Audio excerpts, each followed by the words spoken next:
What's up, people? Today I am getting into Christine for the 35th anniversary in 4K Ultra HD, and I got that coming up for you guys next.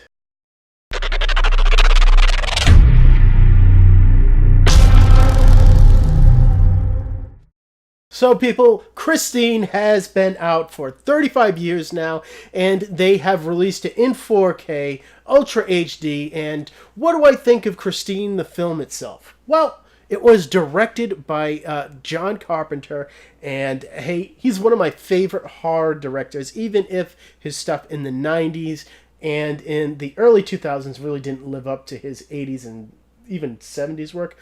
But this was really in his heyday, and I do consider it lesser John Carpenter, but hey, lesser John Carpenter is still better. This movie is essentially a love story between this guy Arnie and a car. And as weird as that sounds, I feel like they have a pretty good setup for it. And as the film goes on and they get into the deaths in the film, because this is a horror movie, so you know Christine the car is murderous and it's going to murder people, you definitely get a lot of creative kills, I would say, just because of how unconventional this premise actually is. And even though I wanted more of the relationship and less time jumps in this movie has a lot of jumps of time that make you do weird leaps of logic to understand where this movie is going. And I just feel like what John Carpenter wants to focus on and what Stephen King would like us to focus on are just two different things. John Carpenter wants to focus on the horror elements. Stephen King wants to focus on the relationship elements between Arnie and the car. And what you get is two ideas that don't quite gel together. But with that being said, I would have to give Christine a 6 out of 10. This isn't that bad of a Stephen King adaptation, but it could have been better. And getting into the video quality of Christine in 4K Ultra HD, this is the best way to actually see Christine. There's a lot more sharpness to the picture and sharpness of the edges in this 4K presentation, and even the wide shots that do feel softer here still have a sharper quality than in the Blu-ray version of this film. HDR is used sparingly. This is an older film, and I don't feel like they spent the most time on it, but what I will say that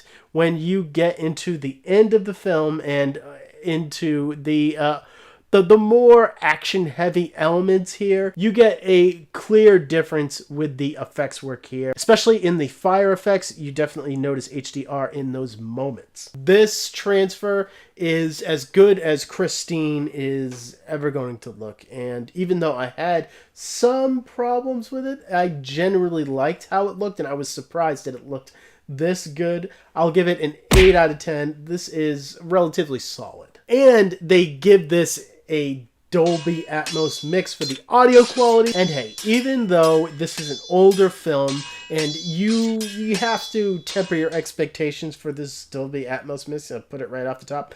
But what I will say is I'm glad they did it. This mix feels very wide and it feels very expansive, and it really feels like it wasn't limited by the time that it was made as much as the previous audio mix that was on the Blu-ray. Surrounds do get a definite workout here, and bass response is excellent. I will say that height speakers, they are used in the score, and with certain echoes of Christine as she is revving up her engine, but that is really it.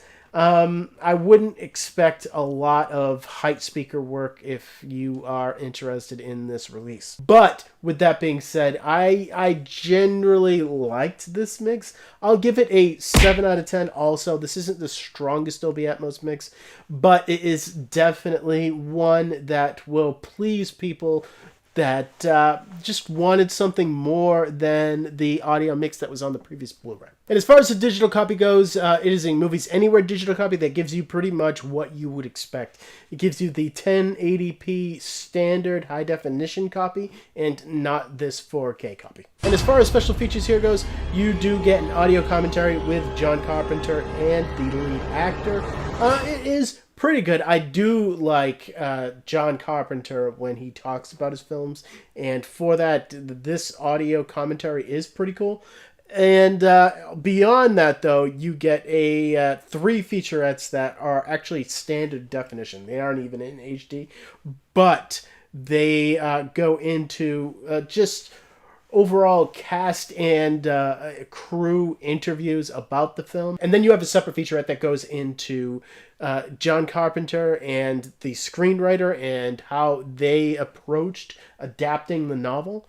And then you get a separate featurette that goes into the score of the film and they interview the composer. That is only solely on the Blu-ray. And as far as the 4K version goes, you just get some theatrical trailers and that is it.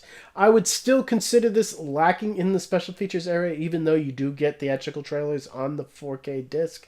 I wouldn't really even count that, to be quite honest with you. And for that, I do have to give this a 4 out of 10. This is subpar, people. And getting into my last looks at Christine, I would say that this movie is not one of my favorite John Carpenter films. From an era that is a really solid span of time for John Carpenter and the films that he created.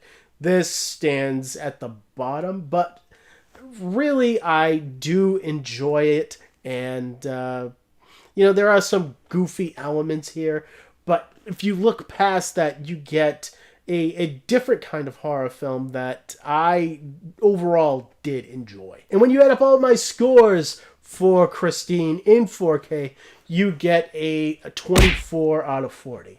That is kind of low, but what I will say is this. If you enjoy the film itself, Christine, or if you are interested in seeing the film, this is the best version of it to watch, just because of the video transfer that is troubled, but it is the best version of this film. And then you get the best audio for this film as well with the Dolby Atmos mix. And hey, if you enjoy this film, this is the one to pick up. So next, I told you that I had a very special review coming up for you guys, and that was something that was requested that I wasn't going to do originally, but I did pick up the Jack Ryan series, and that is 5 films that I'm going to make into one long video for you guys, and I will have that coming up to you soon. I thank all of you for watching, and you know you're damn awesome, and I will see all of you next time.